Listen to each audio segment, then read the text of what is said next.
Conversa com meu povo. O exercício do perdão.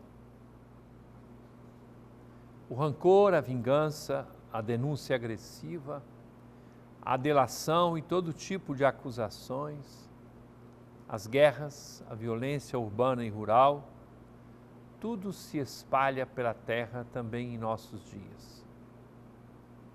É impressionante como a maldade mostra suas garras, até em nome da defesa de valores morais e sociais, mas sempre usando as armas erradas, que ao pretenderem vencer o mal, destroem as pessoas, sua fama e dignidade. Parece que as lições do Evangelho, assim como outras magníficas indicações vindas inclusive de outras tradições religiosas, encontram ouvido de mercador, aquele que não presta atenção em nada além dos próprios interesses, no coração da humanidade. Trata-se de uma luta renhida em que o egoísmo domina as relações entre as pessoas, as comunidades e as nações.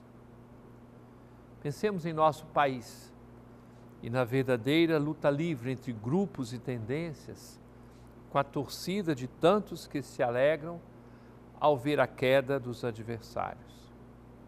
Ao mesmo tempo, espalha-se um relaxamento moral, com o afrouxamento das consciências e a inversão de uma adequada escala de valores, capaz de organizar a convivência humana.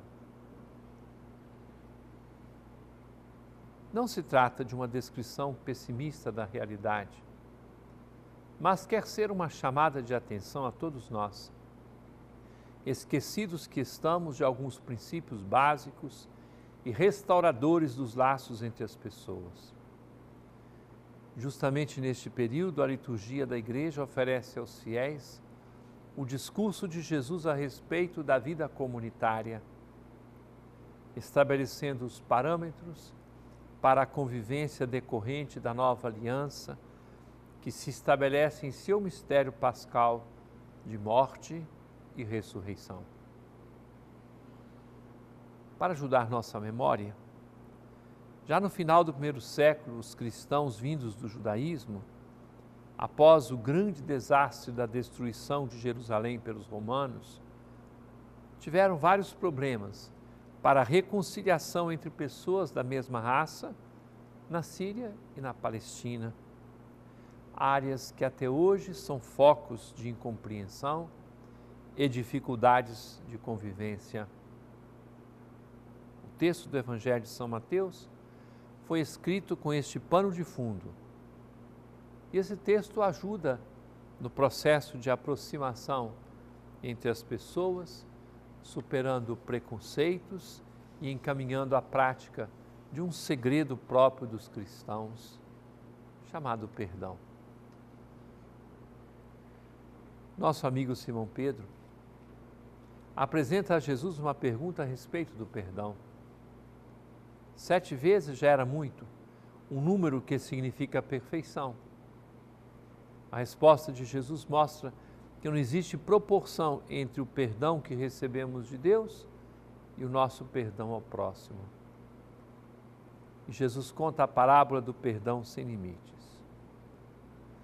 Quando Jesus fala de um rei, pensa no Pai do céu. A dívida era incomensurável, absurda. O servo promete pagar, mas nunca seria capaz de recolher 164 toneladas de ouro. É verdade, olhando para Deus, nunca seremos capazes de acertar o nosso débito.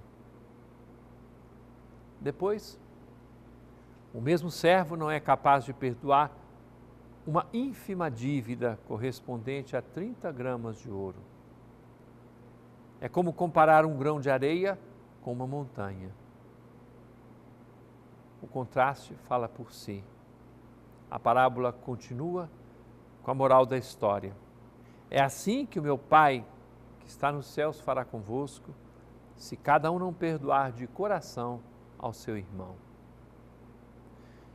De fato, o único limite à gratuidade da misericórdia de Deus, que nos perdoa sempre, é a nossa recusa de perdoar os irmãos.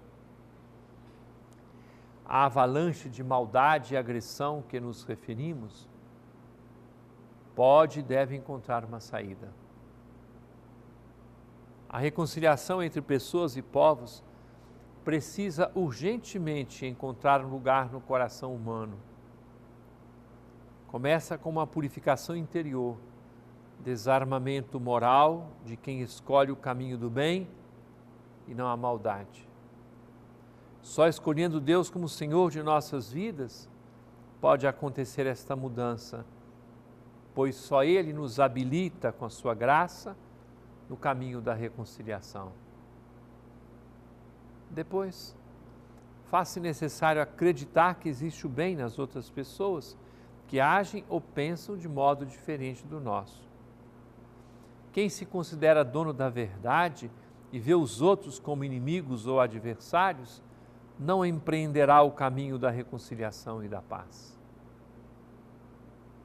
Em seguida, o perdão sem limites começa nos pequenos gestos de perdão e de superação de resistências e antipatias que bloqueiam nosso contato com os outros.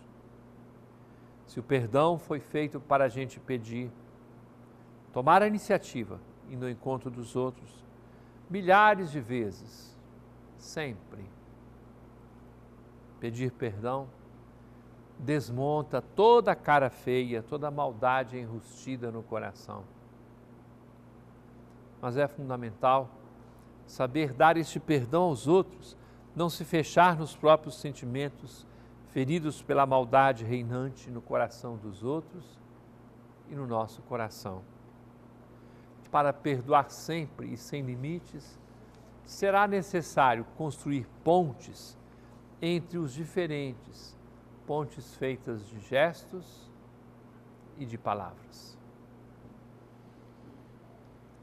Há poucos dias assim se expressou o Papa Francisco na visita à Colômbia. Jesus pede-nos para rezarmos juntos, que a nossa oração seja sinfônica, com matizes pessoais, acentuações diferentes, mas que se erga de maneira concorde num único grito. Diz o Papa: estou certo de que hoje rezamos juntos pelo resgate daqueles que erraram e não pela sua destruição, pela justiça, não pela vingança, pela reparação na verdade e não o seu esquecimento. Rezamos para cumprir o lema dessa visita, devemos dar o primeiro passo. E que este primeiro passo seja uma direção comum.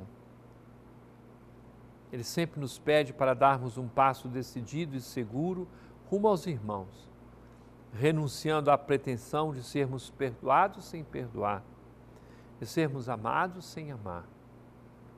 Dar um passo nessa direção que é a do bem comum, da equidade, da justiça, do respeito pela natureza humana e suas exigências. Só se ajudarmos a desatar os nós da violência é que desmontaremos a complexa teia dos conflitos. É-nos pedido para darmos o passo do encontro com os irmãos, tendo a coragem de uma correção que não quer expulsar, mas integrar. É-nos pedido para sermos caridosamente firmes naquilo que não é negociável. Em suma, a exigência é construir a paz, falando não com a língua, mas com as mãos e as obras. E juntos, erguermos os olhos ao céu. Jesus Cristo é capaz de desatar aquilo que nos parecia impossível. Ele prometeu acompanhar-nos até o fim dos tempos e não deixará estéril um esforço tão grande. Querido irmão, querida irmã, permaneça conosco, daqui a pouco estamos de volta. Conversa com meu povo. Caríssimo irmão, caríssima irmã, o apelo da igreja para vivermos bem o final de semana. Não falte na sua vida a missa do domingo. Podemos cumprir o preceito da missa dominical no sábado, do meio-dia para a tarde. Temos paróquias com missa ao meio-dia, outras durante a tarde ou à noite do sábado. Então você pode cumprir o seu preceito do domingo no sábado, à tarde ou à noite, e no domingo o dia inteiro. Que não falte essa participação na Santa Missa. E você leva para a missa tudo que você é, tudo que você procura, tudo que você espera, sonha, a sua vivência de fé, o seu trabalho durante a semana. Tudo isso você leva para apresentar ao Senhor nosso Deus. E volta da missa para amar e para servir, para fazer o bem durante a semana inteira. Querido irmão, querida irmã, vamos às perguntas que as pessoas nos enviaram. Maria Gorete, de Ananindeua, vivo há 14 anos com um homem. Eu posso comungar? Maria Gorete, a sua pergunta já significa uma bonita inquietação dentro do coração. Quantos são os casais que nas nossas paróquias, os padres e nós os bispos ou os diáconos que também podem fazer casamentos, quantas pessoas estão regularizando a própria situação? Falta o quê? Um passo. E aí uma pessoa me diz assim, mas eu vou ficar com vergonha de entrar na igreja para me casar depois de tanto tempo que eu estou convivendo com uma pessoa. Olha, não quer dizer que tem que fazer uma festança. O casamento não é a festa. O que é o essencial do casamento? O casal, duas testemunhas e o assistente, que pode ser um padre, um bispo, um diácono. Não precisa mais do que isso. Regularização de situações de matrimônio. E quantas destas nós estamos fazendo? Pense, por exemplo, os casamentos comunitários que se realizam em nossas paróquias, bem preparados. Por que não é típico de casamento comunitário que se faz aí promovido pelas prefeituras?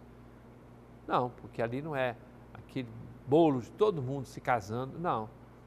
São os grupos de pessoas que se preparam para se unirem em matrimônio, mas com seriedade, com a preparação, porque se trata de um sacramento. Sugestão, Maria Gorete, procure o pároco da sua paróquia, você com o seu marido, vá atrás do padre, converse com ele, diga que você acompanhou essa explicação que eu dou no programa Conversa com Meu Povo. Você verá que com muito mais facilidade do que se pensa, é possível resolver essa questão. Marcele Brito, de Belém. Ontem assisti na TV Nazaré um programa sobre alcoolismo e foi falado sobre a Fazenda da Esperança. O senhor pode me explicar como funciona? Fazenda da Esperança é uma comunidade terapêutica de recuperação de pessoas com drogas ou bebida e é uma entidade da Igreja Católica. Chama-se a entidade grande que reúne mais de 100 fazendas espalhadas pelo mundo inteiro, se chama Obra Social Nossa Senhora da Glória. A Fazenda da Esperança está presente aqui em Belém, lá no Mosqueiro. Então nós temos uma Fazenda da Esperança masculina. No sexo feminino, a fazenda que temos no estado é em Abaetetuba. Então, a pessoa interessada, como faz? Primeiro precisa ser livre, porque nós não temos muro, nem cerca, nem cadeado, a pessoa só está ali porque escolheu com a sua liberdade. Então a pessoa interessada procura na Cúria Metropolitana a Secretaria da Fazenda da Esperança. E ali a pessoa vai fazer o seu pedido pessoal, às vezes é acompanhado pela família, vai fazer o seu pedido pessoal, será dada a orientação dos passos a serem dados, por exemplo, os exames médicos, essas coisas todas que são importantes. O resultado é que depois a pessoa sequer pode frequentar os grupos chamados grupos de esperança viva, GEV, Grupo de Esperança Viva, que tem aqui, em Ananindeua, em Mosqueiro. E assim, a família e a própria pessoa interessada se preparam para uma entrada na Fazenda da Esperança. Hoje nós estamos com quase 40 acolhidos na Fazenda da Esperança. E é uma experiência fabulosa, porque a recuperação é feita com a vivência do Evangelho, com a convivência e também com o trabalho, também o trabalho manual que ajuda a pessoa a se desintoxicar. Vale a pena visitar a Fazenda da Esperança, em Mosqueiro, quase chegando no portal de entrada em Mosqueiro, à esquerda tem uma placa Fazenda da Esperança e ali 5 quilômetros da rodovia se chega à fazenda e ali nós estamos fazendo todo o esforço para encaminhar a recuperação dessas pessoas. Recentemente foi feita uma experiência de missão, de revitalização de fazendas da Europa e foram abertas as inscrições para missionários. Daqui, 2 missionários se apresentaram, 2 que se recuperaram na fazenda. O primeiro da nossa fazenda, chamado Mike, e depois um dos seguintes, chamado Sandro. Os 2 foram para essa missão. Percorreram vários países, eram 50 missionários brasileiros indo a vários países para ajudar as fazendas que começam lá também na Europa. Resultado, no final houve uma chamada vocacional. E os 2, Mike recebeu nesses dias o visto para permanecer na Alemanha como missionário leigo. Depois Sandro, missionário na Itália, na Fazenda da Esperança. Belém já está dando ex-drogados como missionários para trabalhar em outros países. É a coisa maravilhosa que a palavra de Deus é capaz de realizar na vida das pessoas. Aloísio Sarmento, de Belém. Quais as determinações da Igreja sobre a chamada ideologia de gêneros que muito se fala hoje? Nós respeitamos a posição das pessoas, mas temos a dizer claramente que não se trata de uma escolha, eu vou escolher que gênero eu vou viver. É dado pela natureza, a pessoa nasce homem ou mulher. Então, o gênero não é uma escolha. O que está errado nessa ideologia de gênero é que você acha que vai fazer a escolha. O resultado costuma ser, em muito pouco tempo, desastroso. E aí, muitas vezes as pessoas criam complicações nas escolas, porque as escolas devem orientar o menino ou a menina, e isso aqui vai dar muito pano para a manga e muita dificuldade nos próximos anos. Espero que a nossa sociedade crie um pouco de juízo. Marco Antônio Justo, de Belém. A TV Nazaré fará a transmissão do Círio Fluvial? Sem dúvida alguma, Marco Antônio, como acontece todos os anos, nós transmitimos o Círio Fluvial. É claro que durante o Círio, a procissão fluvial pela Baía do Guajará, para chegar até o centro, até a escadinha, é claro que nós não colocamos imagens somente da procissão fluvial, porque no centro da cidade já está se preparando a moto-romaria, depois na Basílica a chegada da imagem e daí por diante, todas as coisas. Então nós procuramos fazer uma cobertura bem completa de todos os acontecimentos do Círio de Nazaré, incluído o Círio Fluvial ou procissão fluvial, como é mais adequado nós chamarmos. Uma pergunta sem o nome da pessoa. A Arquidiocese de Belém tem um trabalho para incentivar vocações? Existe idade para ingresso no seminário? É claro, nós temos o serviço de animação vocacional ou o serviço de pastoral vocacional. A pessoa interessada entre em contato com o número 3215-7001, que é o telefone da Cúria Metropolitana, e será então essa pessoa encaminhada. Nós temos encontros vocacionais todos os meses, realizamos uma jornada vocacional no início do ano, nós realizamos uma feira vocacional, um festival vocacional, um show vocacional no mês de agosto. Então, durante o ano inteiro, nós trabalhamos, graças a Deus, pelas vocações aqui em nossa arquidiocese. Irmãos e irmãs, desça sobre todos a bênção de Deus Todo-Poderoso, Pai, Filho e Espírito Santo, e permaneça para sempre. Amém.